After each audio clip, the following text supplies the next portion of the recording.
First off, we're going to power on the oscilloscope and reset it to its factory default.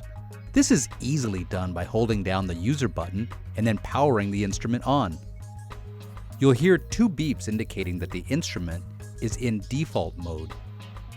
We do this to make sure we're in the auto connect and view mode, which will allow us to move quickly from test point to test point to acquire waveforms and display them on the screen. In our first scenario, using the demo board, think of yourself as a maintenance technician. You've been called out to a malfunctioning machine or controller. Production is backing up, and the operations manager is anxious about getting things moving. So as the maintenance technician, what are you going to do to troubleshoot the faulty device? After checking for any obvious physical damage, you'll want to take a look at the circuit at a high level, looking at key test points.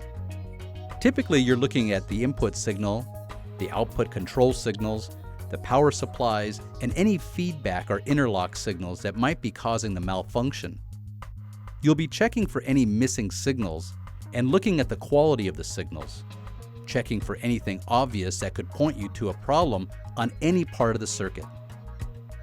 First, you're going to connect the scope meter reference lead to the ground plane.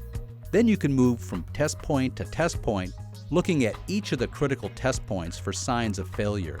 Here, I'm probing on the DC bus negative or low signal, looking for any signs of distortion or dropout of the signal.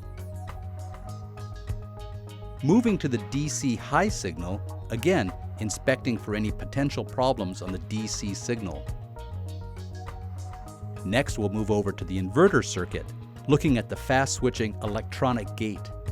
Looking at the gate signals, the output pulses, and the high-frequency pulses, again, we're looking for any signs of distortion or transients that may be causing a malfunction on the output of the switch. After inspecting the switch, we can move to the three-phase output signals, looking at the sine wave for any distortion. Looking at phase A,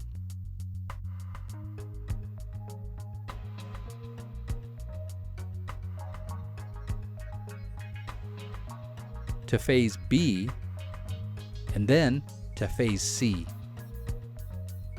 By using Connect and View, you can quickly move from test point to test point, looking for obvious signs of failure without touching a single button on the oscilloscope.